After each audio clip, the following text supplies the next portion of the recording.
What's up, everybody? Wraith Realm TV. Make sure to rate, like, and subscribe here on YouTube.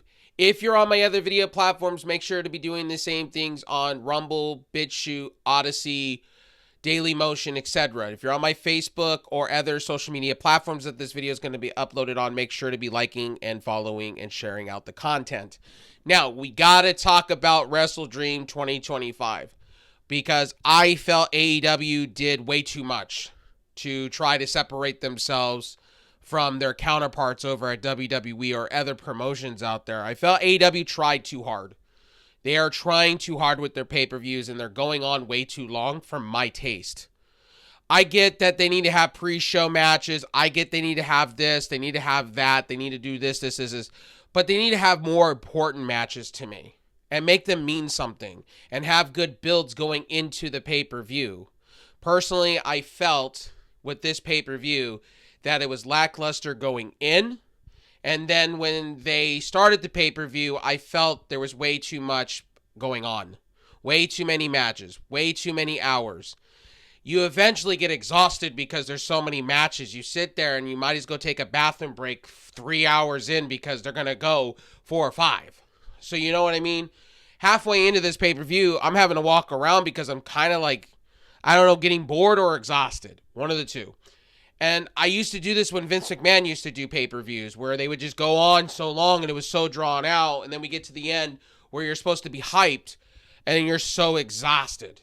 So I was kind of exhausted. The other thing that I did not care for is Jon Moxley and Darby Allin's match. I did not care for it. Right? I just don't like the fact that you are doing too much and you're trying to be more than what it needs to be for an I Quit match. And then we get to the end of it and we have Jon Moxley being this evil villain gonna kill Darby Allin. We bring in Sting that looked decent, but I would rather him not be in a ring. He looks feeble as he's walking. You know, like the wrestling years are catching up to him and he's gray and old. Looks like Gandalf, to be honest with you. I just didn't want him in the ring. And then he kind of was winded and out of breath. And then he kind of walks off and takes Maria Shavir. And then we get this kind of standard wrestling match. If you're going to go all out on that shit, where you're going to treat it like a Kill Bill or a Pulp Fiction, go all the way with it. Don't give me half of the pie. Give me the whole thing. And I felt it was a little overdone. You can have an I Quit match without having to have all the glass. And did they really need to throw him so far over the announce table? Like, I get it. They're trying to do shock and awe because that's AEW as a whole. But you don't need to do all the extra hokey pokey shit to get there. I found this match a little bit, you could have had this in the middle. You could have had this at the very beginning of your show. You could have let off with it. But instead, they let off with the tailgate brawl. I don't know if it was a pre-show or not. They had a video package and then they went into the tailgate brawl. And it was like, again, too many matches. Too many matches. They could have had this tailgate brawl filmed for a Dynamite. Or they could have had it filmed somewhere else. I just feel like AEW has too many matches for a pay-per-view. But I don't want them to be WWE where they have like 4. And like I'm sitting here and I feel like my intelligence is insulted. You know what I mean? So we have the tailgate match. We get into it, the conglomeration versus the Death Riders. And I just felt like it's whatever. If you're going to do pre-show stuff, you're going to do something cool, at least make it fun. I'm like tailgate matches and stuff, I just don't find fun. You know, if you're going to do an 8-man tag or you're going to do a 10-man tag, you don't need to do extreme matches to make me go, oh, okay. You could have just had it as a pre-show match, called it a day, elimination match. Maybe you could have done a Survivor Series kind of match here. You don't need to do every match as an extreme match. This is the one thing about AEW I'm starting to realize, that they like to do a lot of extreme matches. And I used to love that.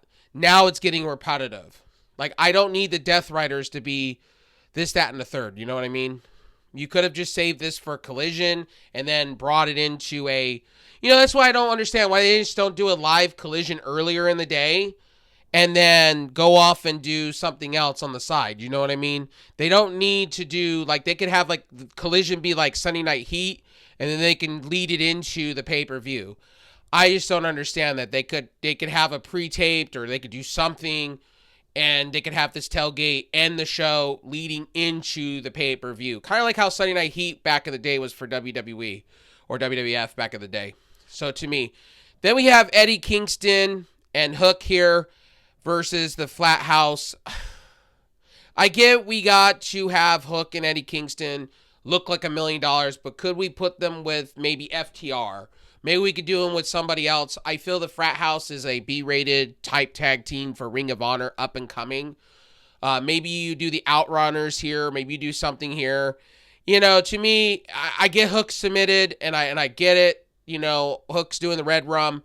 We got to build up Hook. His dad's now off TV with shoulder surgeries and recovering. So get well, Taz. But again, you could have a Sunday Night Heat type deal before your pay-per-view. Like, you could have Collision, you could call it the pregame show, and then you could have all these matches happening on Collision to build up to your pay-per-view. Kind of like how Sunday Night Heat was for the pay-per-views. You know, you could have that. Willow Nightingale, this is another one. And Harley Cameron versus Megan Bayne and Penelope Ford. We're doing the same thing again, and I get it. I understand it. You had Harley Cameron defeating Megan. Why are we having Megan Bayne on pre-shows, and why are we having her lose? Again, AEW. You're going 10 steps forward with Megan Bayne. You let her have promos, and you have her lose. Really? Your audio is not matching. Tony Khan, I want to get in your mindset, because Willow Nightingale, she's been pushed to the moon and back. Can we have Megan Bayne? It's her time.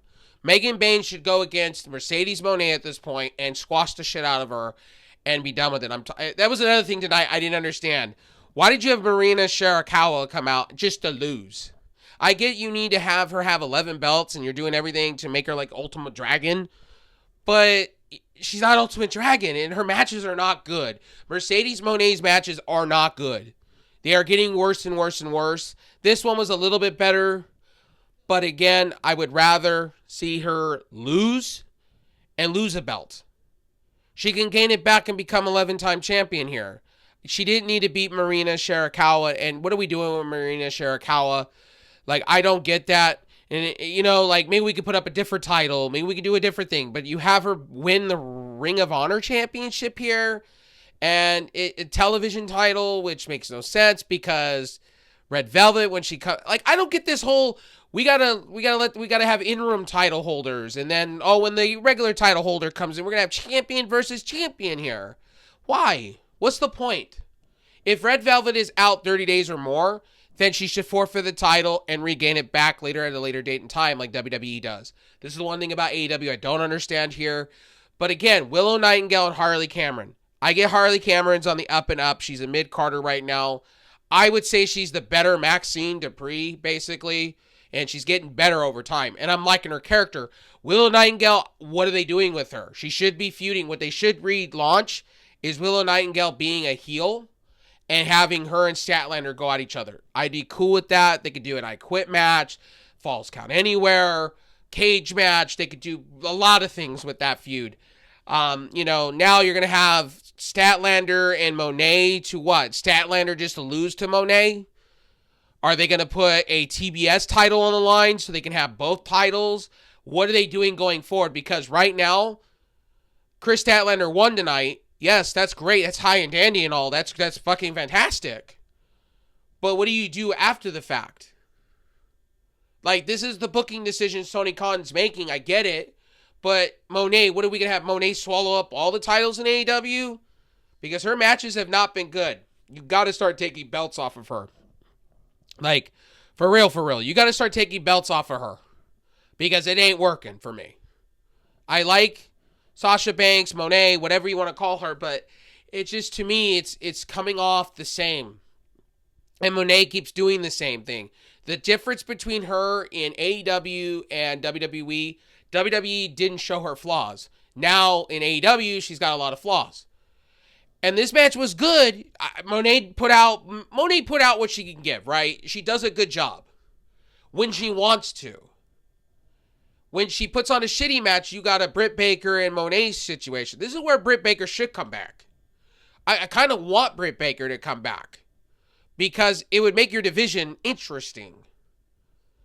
You know what I mean? It would make it interesting. Maybe you need to bring somebody up, maybe Red Velvet. You got to Athena here. You got to bring up somebody because right now Mercedes Moné is chewing through your roster and making everybody look weak.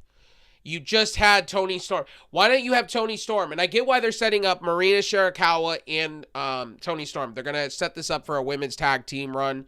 I think those will be your honorable first-time champions of the women's division. But I'd still, at the same time, why don't you have Toni Storm go beat Moné real quick? You know, or better yet, you can have Athena come in and beat Moné. You can have Billy Starks come in and beat Moné. If you feel like Athena should just be risen to the top here at this point. I just don't get that one. Another thing, we had no Edge and Christian here. Adam Copeland and Christian. We didn't have it here. You have FTR win by cheating, which kind of makes Jet Speed look stupid. I like Jet Speed. I like Mike Bailey. I love what they're doing. But again, and Kevin Knight, but I don't understand why we got to give Dax Harwood and Cash Wheeler a win with Stokely here. I don't get this. You should have Jet Speed going over. Jet Speed should be going against Brandito. We should be getting that match going on to where, like, World's End coming soon. Like, I don't understand logics. And we did not get Adam Copeland or Christian here. Or Beth. Is he not done filming? And by the way, to some of you fucking morons that are saying, Edge is coming back, he's going to be back, Chris Jericho. We don't know. Reports are saying Chris Jericho, but those are reports. Those are the same reports that came out and said Andrade wasn't under 90-day non-compete clause. He wasn't. He was going to go fight for AEW. No problem.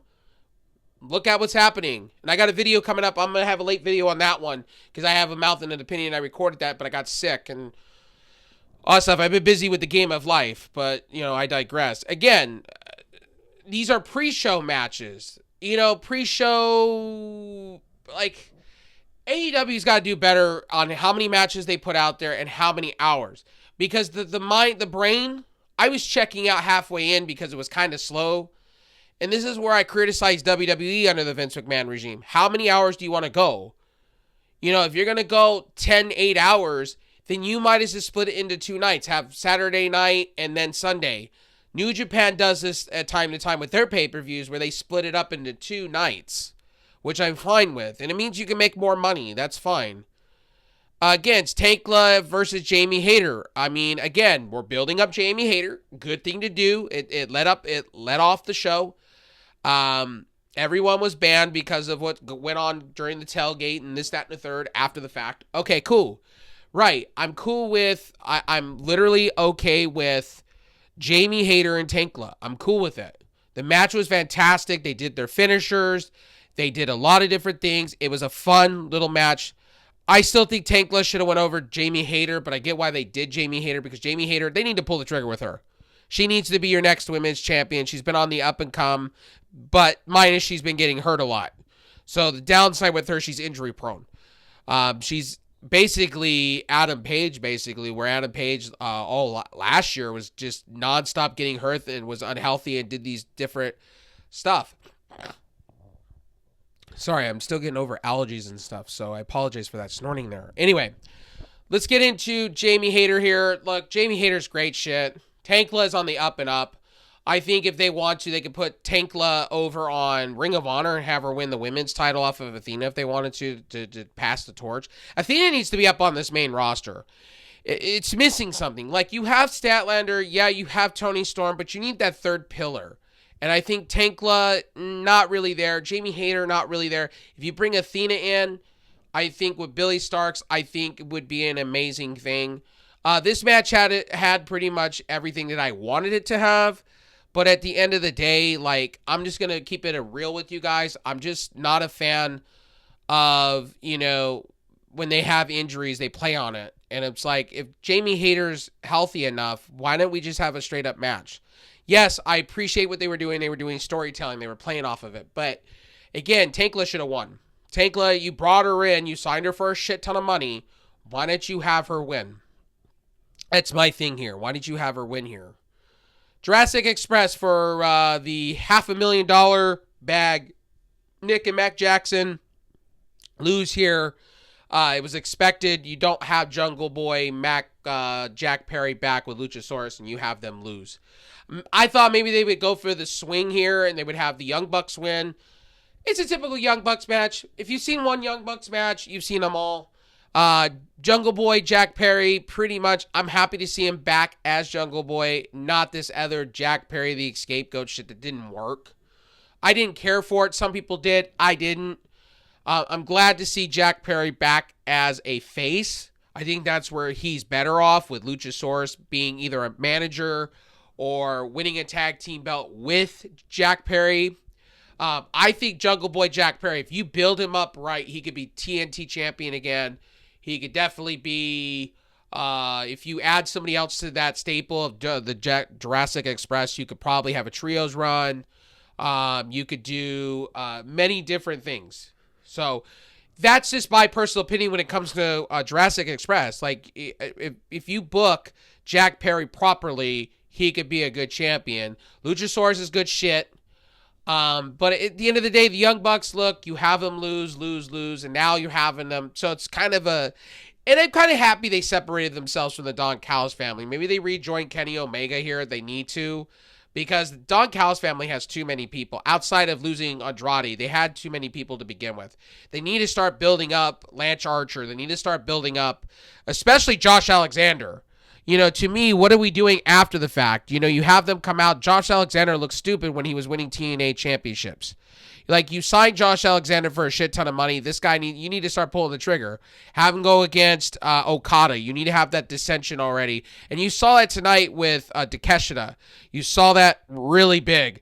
And I'm hoping with now Takeshita being World Heavyweight Champion of New Japan, hopefully, or the International United States Champion, whatever, have him literally take out Okada. Have Okada pass the baton to this man, because at this point, I've been waiting for this moment for, 2 years now. 2 years AEW finally realizing Takeshita is pretty much your Otani, and you need to fucking do the right things with him. Finally, about time. This dude should be winning your World Heavyweight title at this point. He should be winning your unified, whatever, Intercontinental belt. Strip the rules of the Intercontinental belt, too, while you're there. You know, stop these 12-minute sanction rules and just have a regular Intercontinental belt like WWE does at this point. Anyway, Jurassic Express gets beat up at the end. Young Bucks turn on the Don Callis family, walked out. Kenny Omega's telling them to join him so they could save, Jurassic Express, and pretty much Kenny Omega went out there, Jurassic Express, basically, I thought they were going to hand some money to Kenny Omega to say thank you for saving their ass. But anyway, that was that. The Hurt Syndicate got a victory here. I was really surprised. I thought the Demand was going to get the victory. I thought the Hurt Syndicate was going to let, GOA and Ricochet get that victory, but I guess not. So, from what reports are saying, the Hurt Syndicate choose who they put over and who they want to put over, or Tony Khan's storyline. I guess the Hurt Syndicate got a lot of scripting. They got a lot of creative control. I don't know how to feel about that. It's kind of what Darby Allin was saying on the Awani show, that there's a lot of politics going on in AEW, and a lot of people just dare to not take pins for other people. Darby Allin, you got to reap what you sow. You got people in there like the Hurt Syndicate, and I love Bobby, and I like Shelton, and I like MVP, but they should be putting over talent when it's necessary. The Demand have been pretty much putting on good shit for a while. They should have been the ones going against the Ops. I know the Hurt Syndicate's probably going to beat the Ops eventually. I have a feeling that they're going to put the belts on Bobby, Shelton, and MVP, but when you do this, I hope with the Hurt Syndicate, it goes for a little while. They lose the belts here, maybe to the Demand. And then you have Bobby Lashley go after the World Heavyweight title. And that would be a guy that I would say Adam Page should lose to. Give it on Bobby Lashley. Maybe since you have Darby Allin finally beating Jon Moxley and Jon Moxley kind of going down the card a little bit, maybe you have him. Maybe you start building up Josh Alexander. Better yet, Kyle Fletcher tonight. Can we just say Kyle Fletcher put on the match of the night for me? Like, motherfucking Kyle Fletcher. This dude, I love how people say that he's not that great, but tonight he was a showman, and so was Mark Briscoe. Like, let's just keep it a buck here. The brain buster on the top rope, 1, 2, 3, bro, chef's kiss, match of the night for me. Seriously, shuck, quacky, quack, quack, quack, match of the night for me. Quoting Booker T when he does it. But again, like I said, too many matches. Too many matches. Just too many. There was a couple PKs. There was a couple of things out there. Man, bro, Kyle Fletcher, sky's the limit with him. If they take the belt off of him tomorrow, he should just go. And it's another one that should take it off of Adam Page here. So that's just me. Kyle Fletcher wins, and there we go. And then we had Chris Statlander and Timeless Tony Storm. This match went the distance. They were both finishing each other to where Chris Statlander eventually won with 2 Saturday Night Fevers, and that was that. I appreciate Tony Storm. Like, Tony Storm's had the belt for a long time. I would like to see Tony Storm. That's the only person there that can hold a belt that I would go, okay, she should be your flag bearer. To me, their women's division is a little wonky right now because you have Mercedes Moné winning everything, and to me, Mercedes should not be winning everything. Mercedes should be losing at this point. I get the belt collector thing, but it's ran its course to me. You have people like Megan Bayne that are getting swallowed, Penelope Ford that's getting swallowed.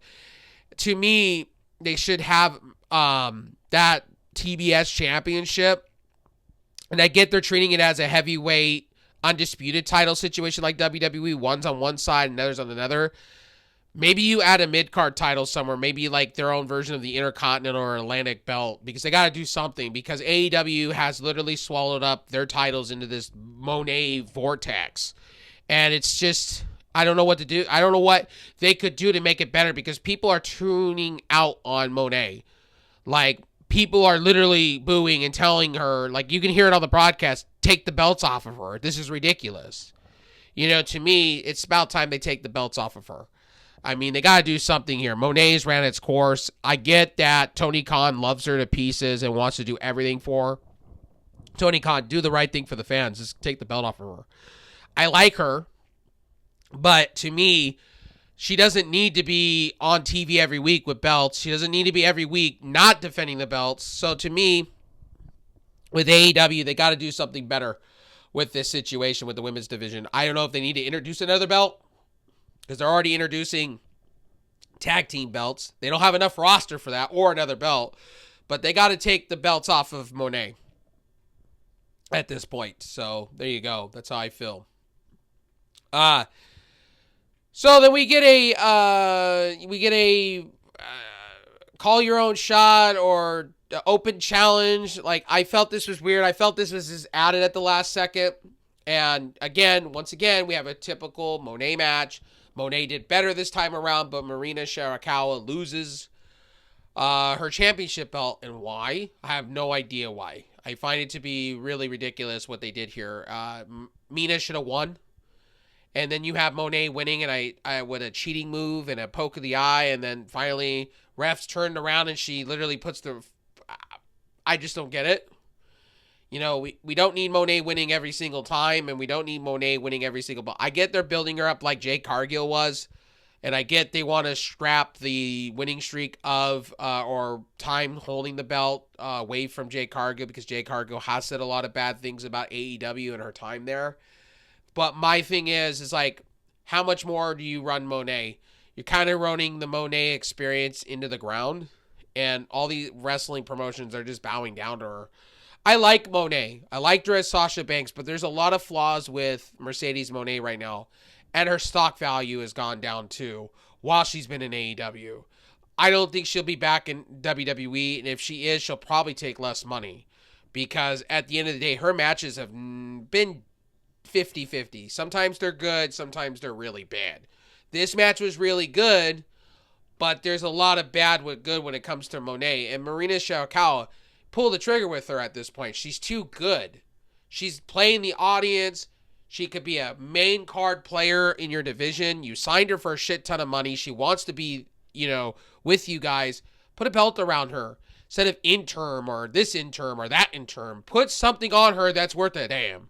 I know it's going to be those women's tag team belts, but that's a consolation prize. Put the real shit on her. She's good. She absolutely fantastic. Speaks English. Whole nine. I just don't get that. I just don't get it. That's my complaint. And then but this was another match of the night.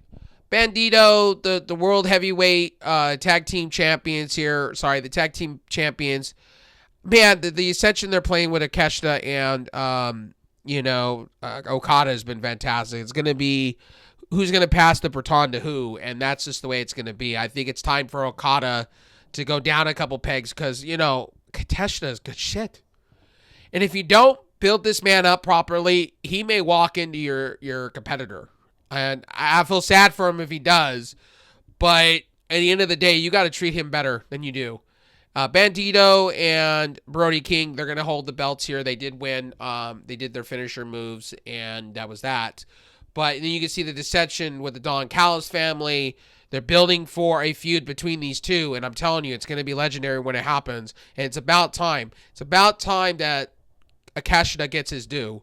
It's about time that AEW puts the rocket ship on him. Him, Kyle Fletcher, and I would say, oh man, there's a lot, Adam Page. I know it's going to be Samoa Joe and Adam Page for a minute. I know they're going to have a blood feud going forward. They're going to have the 3 matches. But I think Darby Allin should be put there. I think Eddie Kingston, if you want to go there. Definitely Maxwell Jacob Freeman when they MJF when they get there with him. I think there's your top card, maybe mid card. My thing is AEW's in a hard spot and a hard rock when it comes to their stuff because they book really well and then they put themselves in a conundrum and they do too long of a pay-per-view. I think personally they should have ran a special edition of Collision and treated it like a Sunday night Heat, in my opinion. Kids, there was a thing called Heat, and it was before pay-per-views, and it was really good, and they would pump up the crowd. I'm all for pre-shows and stuff like that when it's done right, but AEW just runs way too many matches, and it just goes on and on and on and on and on, personally. Then we have Adam Page and Samoa Joe. I thought this should have been the ending of the pay-per-view because I felt this match was better than the Last Man Standing. And here's why. Because Hangman Adam Page and Samoa Joe could blow the roof off of any building. And I know Samoa Joe, you're starting to see that he is losing a step a little bit, but still could put on hell of a match.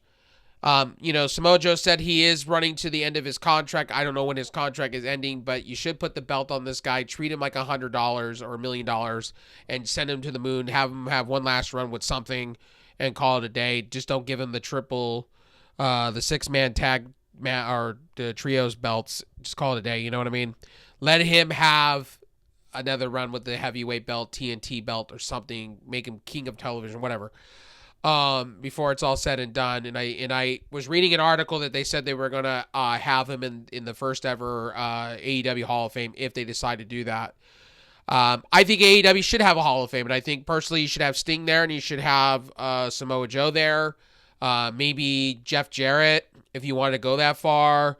Maybe you bring in a few people that it's up to AEW what they want to do, but personally I think AEW if they want to go that far, I think, Samoa Joe would be a first ballot Hall of Famer. Same with Sting. That would be your first 2 that I'd put in the Hall of Fame if they want to go there before All In or whatever. But Adam Page wins, and then he gets insulted at the end by Samoa Joe and the Ops. The Ops turn heel. Again, there was a few buckshot lariats. Then there was a few muscle busters, and I felt they overdid at the end. I felt personally after the Coquita clutch and Adam Page got out of that into the thing. I just felt personally that after the buckshot lariats, I just felt personally that Adam Page, the Hangman. I just felt like this match drug on a little too long. And I get that this is a title match, but a title match should be your finale part of the show and then send people home happy. Or you could have had the Ops turning heel. You could have made it so much better. That's how I feel about the last two matches. They shoulda, woulda, coulda. Like a last man standing match. I've seen some good last man standing matches, but AEW, when they do these hardcore matches or cage matches, or blood, you're going to see with blood and guts. If they go over the top, they don't need to go over the top. Just do enough to send the people home. And people were in the crowd. You could hear them chanting, going, "This is too far," or "You're committing a murder," or "This is awesome," but it was far in between because people are like turning their heads. You got children that are watching this, and I get AEW is like, well, I get Tony Khan's stamp. Oh, I went to ECW. I get that. That's different. That was the 90s. We're in the 2010s, right? 2020s. It's time to play a little safe. CTE's a thing. Concussions are a deal. I just don't like the fact that we're playing like we're gonna kill somebody in a ring. I don't like when they do open chair shots. I've said, what do you expect when it comes to AEW? Because they're careless, and they're a private company. And Tony Khan can do whatever the hell he likes. I don't want to make this clear to AEW. I'm not hating on your product right now. I'm just saying you went a little too far. Last man standing match, you could have had it all different ways. It still had Sting. You were rushing for time. I could tell. Tony Khan's going to say, "Oh, this is a great pay-per-view, one of the best buy rates ever," because he typically does that with every pay-per-view, because he has to, shine up his show and say it was the greatest on earth when it's too long of a pay-per-view. And I want to make this clear to AEW. I love you guys more than I do at WWE. I'll be honest about it. I love you guys more than the WWE right now. But you guys got to start doing better, and you guys got to stop doing these, I got to kill each wrestler. You're shortening wrestlers' lives. You don't need to have a death match consistently all the time. You don't need to have a blood and guts match every single time to end a pay-per-view. Just have a good match. And you guys don't need, you can have an FTR match with the Young Bucks. The Young Bucks don't need to be flying around to almost 40 years old. Or Kenny Omega. You can have a simple Kenny Omega match. Kenny doesn't need to do all this this, that, and the third. You could have a Hurt Syndicate match and still get over what they need to get over at the end of the day. So that's just my personal opinion on AEW, right? People are going to say I'm being toxic and negative. I'm not. I'm just being honest. And I'm keeping it raw and uncut and unbiased. It's just, when I was watching the show, I felt it was too much pay-per-view. Yes, I got my money's worth. And yes, some people went and sold the 7 Seas to watch it. But at the end of the day, you're trying to attract people to your show. You're trying to attract people to come watch you. People are upset at WWE right now, right? People are looking for an alternative. And what I feel about AEW is it goes consistently and then it flatlines. And then they do too much to try to be the best the shows. And I get they're being respectful of WWE, but turn the gas up a little bit. WWE's taking these shots. They're going after people that are coming to your company and throwing 90-day compete clauses at people. And the whole Andrade situation is unfortunate because they kind of needed him because Wardlow's hurt. This person's hurt. There's a lot of talent and no Jay White. So the rumor had it Jay White was supposed to show up here, and he didn't show up here. We didn't see Jay White. So there we go. And then Marina Shafir, in the last man standing match, I didn't understand that all night long. You didn't need to have you didn't need to have the Death Riders. You didn't need to have Claudio Castagnoli to put this over the top. You could have had Jon Moxley finish him off. You could have had a million other things. And the ending was a little hokey pokey. We went from, we're going to murder somebody to, we're going to finish it off like a regular standard wrestling match. Ha ha ha. And then you made Jon Moxley look stupid. At the end of it, you made Jon Moxley look like a freaking hitman killer. And then you turn around and you make him look weak. What is up with that? Come on now. My name's Wraith Realm TV. At the end of the day, I have a mouth and an opinion. If AEW takes this as negative, here's my review of the show. It's a solid B- show. It's not their best show of the year. I'm not going to go what Tony Khan does and a lot of these beat writers do, because literally that's all it is the kiss me ass special of Tony Khan. That's what they do. Guys, go watch the media scrums. I tell you, I stopped watching them because all it is kiss my ass. That's why WWE stopped doing them. WWE just went to a post-game roundtable because why? Wrestling scripted. I don't get why we got to do like we do with baseball and basketball, and we have to have post game matches and look at the people. Look at the people that Tony Khan brings in. Is basically people that he likes. It's not like they don't give the hard hitting question like the person from WrestleJoy or this person over here or Denise Salcedo. I like her. I like Hollywood Denise Salcedo. I think she's amazing. But again, or you bring in Dave Meltzer, right? These are people that you already know are. I'm not trying to be mean towards these people. I'm just saying they're going to kiss ass. He's bringing in people that only want to not give the hard-hitting questions because they don't want to lose their media credentials, right? That's what that's all about. Anyway, my name is Wraith Realm TV. Make sure to rate, like, and subscribe. This show was a solid B-. I would say 7.75. It's watchable. I would say if there's highlights, watch the highlights. The show, if you watch it, like if you find it somewhere, or you go rewatch it on HBO Max or Amazon or whatever, or you bought the pay-per-view, you got your money's worth, but it was way too long. It was exhausting. It was like watching a marathon. And it was just like, is it over yet? Is it over yet? And then I think they were running overtime, so they just went, standard match, Jon Moxley, finish him off with the flag, boom, boom, boom, boom, we're done. Anyway, my name is Wraith Realm TV once again. I will see you guys in the streams and in my next video. Peace.